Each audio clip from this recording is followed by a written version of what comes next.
Bismillahirrahmanirrahim.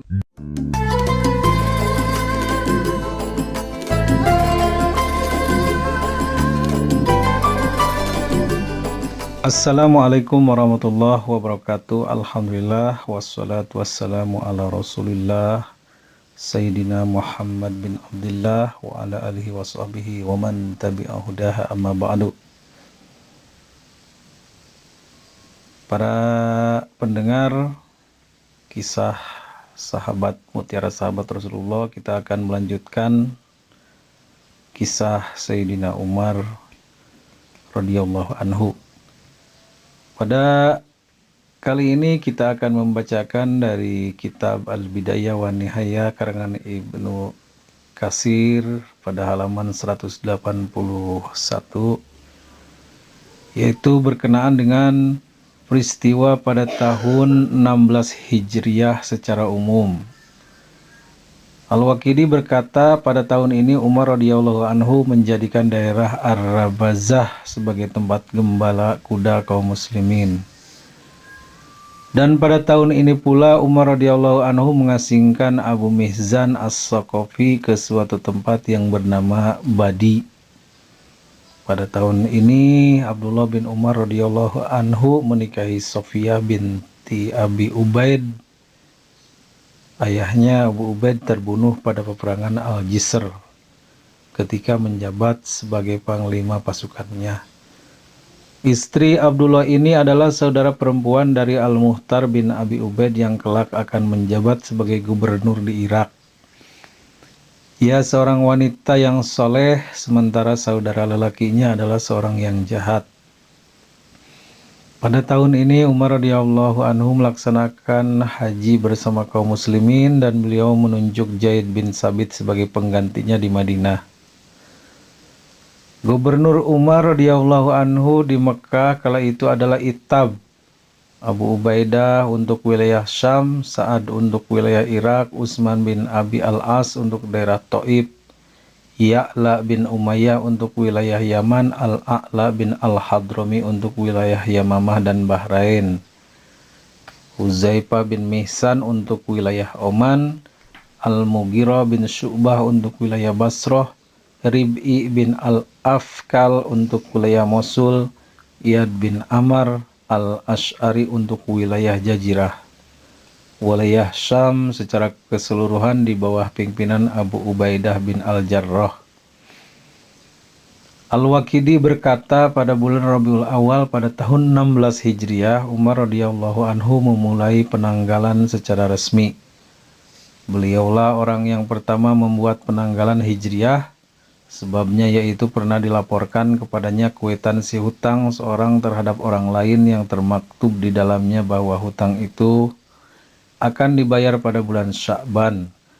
Maka Umar radhiyallahu anhu bertanya kepadanya, Sya'ban tahun kapan?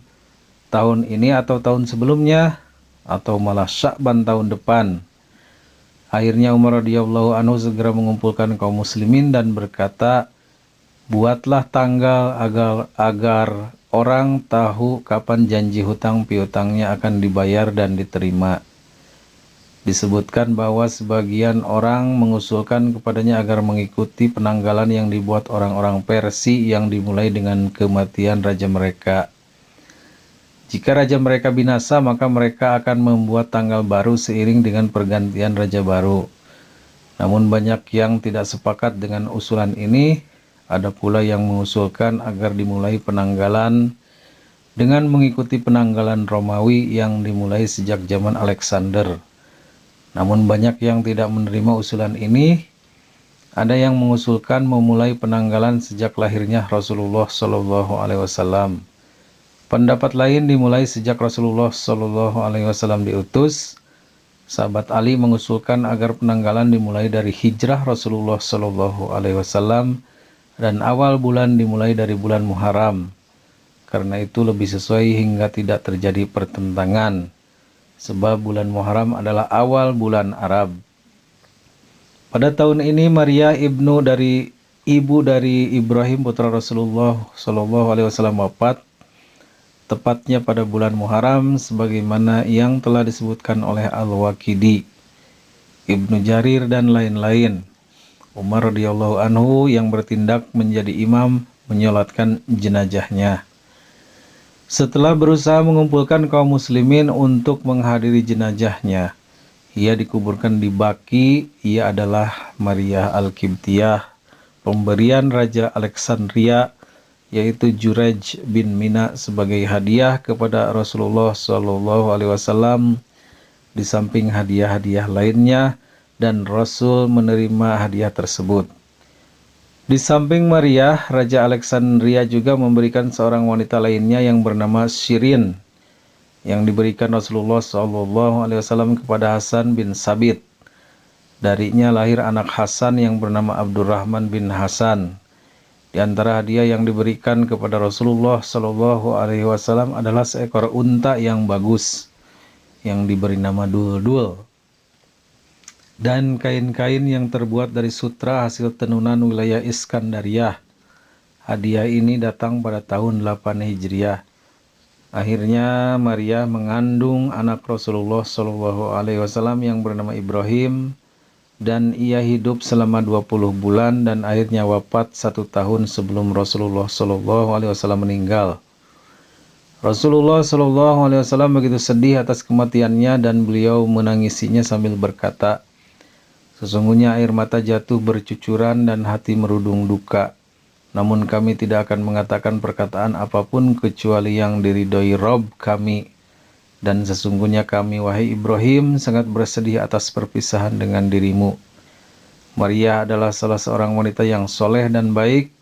Rasul begitu kagum kepadanya. Ia mirip dengan Hajar, budak wanita Ibrahim, dan keduanya sama-sama berasal dari Mesir. Dan keduanya merupakan budak yang dinikahi oleh dua hamba yang mulia dan Khalil Allah, kekasih Allah yang maha mulia. Demikian teman-teman, untuk kisah kali ini kita akan lanjutkan insya Allah besok. Hanya kepada Allah kami memohon taufik dan hidayah. Mohon maaf atas segala kekurangan. Wassalamualaikum warahmatullahi wabarakatuh.